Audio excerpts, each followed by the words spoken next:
Como usar então corretamente uma chaira? Pois bem, a maioria das pessoas já deve ter visto profissionais como açougueiros, por exemplo, utilizando chairas estriadas como essa e passando as facas dessa forma.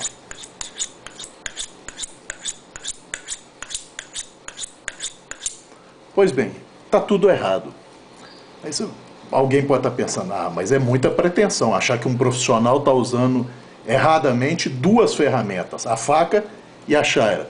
Mas na verdade está, porque, acreditem ou não, existe trabalho de metalurgia, e posso citar Dr. Verhoeven, num paper chamado Experiments on Knife Sharpening, ou seja, experimentos da afiação de facas, em que ele prova que a utilização de chaira da forma correta, que vai beneficiar o fio, é da seguinte forma: uma chaira de aço liso, né, pode ser mais grossa, pode ser mais fina, pode ser muito fina.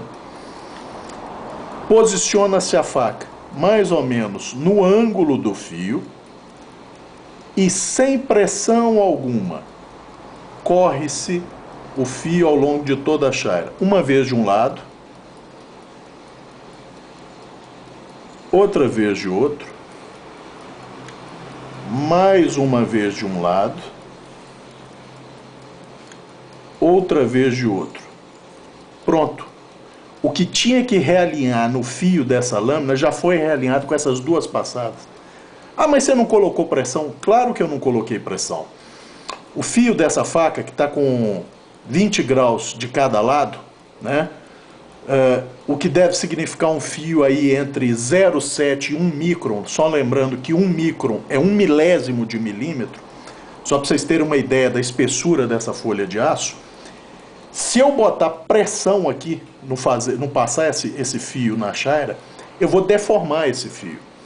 Porque os materiais, e o aço é um desses materiais, tem uma característica chamada tenacidade, que é a capacidade de voltar ou querer voltar à sua posição original. E quanto mais duro o aço, maior é a tenacidade desse aço. Então, nós estamos falando de uma folha finíssima aqui. Eu não preciso apertar o fio na chaira para realinhar esse fio. Basta uma passada suave. Por isso que eu nem uso o protetor da chaira. Essas chairas normalmente vêm com esse tipo de protetor. Basta você colocar, que é para e levar até embaixo, que é para proteger a mão. Mas usando da forma como tem que ser usada uma chaira, que é isso aqui, aí a pessoa vai falar assim: mas e o ângulo que eu uso a chaira? Como aqui é 20 graus de cada lado, o ideal seria eu usar 20 graus de cada lado. Mas como é que eu vou saber isso? Isso é treino. Mas, por exemplo, a chaira pode ser usada assim: coloca-se em pé sobre uma superfície, de preferência um pano ou uma buchinha, posiciona-se a lâmina a 45 graus. Aqui a lâmina está a 45 graus. Metade de 45 é 22,5. É próximo do meu 20. Então, é só eu passar de um lado e de outro. E aqui vocês vão perceber a grande vantagem da chaira lisa. Usando uma chaira lisa, eu tenho uma tolerância de até 8 graus de diferença a mais. Por exemplo, se o meu fio está com 20 graus de cada lado, eu posso usar até 30 graus. Eu vou conseguir realinhar meu fio sem prejudicá-lo. Já se eu estiver usando uma chaira estriada, uma chaira cerâmica ou uma chaira diamantada, o ângulo utilizado é crítico. Eu preciso usar exatamente o mesmo ângulo do meu fio, porque senão o que vai ocorrer? Ou eu não vou realinhar o fio propriamente dito, porque ele não vai ser tocado, ou se eu aumentar o ângulo, eu vou criar um novo fio. Então, se aqui eu estou com 20 graus, se eu aumentar o ângulo, eu vou criar um fio de 22, 23, 25 graus. Como são ângulos maiores, minha lâmina vai perder a habilidade de corte.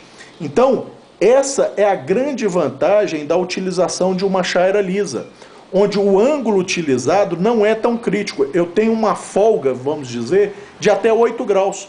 Se eu estou com um fio de 20 graus de cada lado, eu posso usar até 28 graus, que é quase 30, sem prejudicar absolutamente nada meu fio. Já se eu for usar uma chaira cerâmica, uma chaira estriada, uma chaira diamantada, o ângulo é crítico. Eu preciso casar exatamente o mesmo ângulo do fio da minha faca no ângulo que eu vou usar a chaira.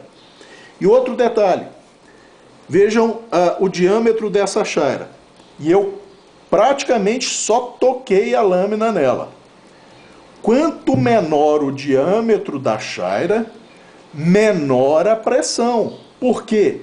Quanto menor o diâmetro, menor a área de contato com o fio, portanto maior a concentração de força. Uma chaira como essa, eu praticamente tiro todo o peso da chaira para realinhar o fio nela. Tá? É só isso aqui. Uma, duas passadas de cada lado e está realinhado o fio. Não precisa mais do que isso. Se você não conseguiu realinhar o fio, ou seja, se você não conseguiu reestabelecer a habilidade de corte de sua faca com essas duas passadas, é porque algum outro fator de degradação está influindo na perda de habilidade de corte. Não foi só o rolamento. Provavelmente houve uma degradação do tipo abrasiva no seu fio. Nesses casos, a chaira estriada. A estriada eu estou comentando porque é o que se encontra no mercado. Mas muito melhor do que ela, a chaira cerâmica ou a diamantada. Por quê? Porque a superfície é regular. Mesmo eu não tendo um controle muscular, ou seja, visualmente vocês não vão ver minha mão tremendo assim. Mas a nível microscópico, em câmera super lenta, vocês vão ver que ao eu executar esse movimento que parece uniforme, na verdade, minha mão, pela minha falta de controle muscular, ela está tremendo. É lógico que aqui eu estou exagerando o movimento. Mas aqui, como a superfície é uniforme, assim como a da diamantada, eu vou ter um fio uniforme. A chaira estriada, pela própria natureza das estrias, que é como se fosse uma lima na vertical, essa falta de controle vai criar moças no meu fio e dentes desuniformes. É por isso que não deve ser usada a chaira estriada. Então, aqui agora ficou claro a vantagem das chairas lisas.